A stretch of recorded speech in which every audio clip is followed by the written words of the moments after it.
মরতে আমাদের সবাইকেই হবে, কিন্তু এরপরেও কি আমরা মরণকে ভুলে চলছি না?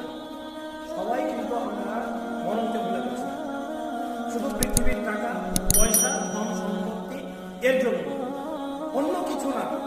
জীবনে আমরা চলতে চলতে চলতে এই সব কিছু পৃথিবীর মায়ার জন্য চলতে চলতে চলতে এক সময় আসবে যখন জীবন শেষ, সেই মুহূর্তে ঠিক আমরা তখন আফসোস করবো। আল্লাহ সুবহানাহু ওয়া তাআলা বলছেন যে হাত্তা ইযা জাআ আহাদাহুমুল মাউত, যখন তাদের কাছে মৃত্যু চলে আসে তখন তারা কি বলে?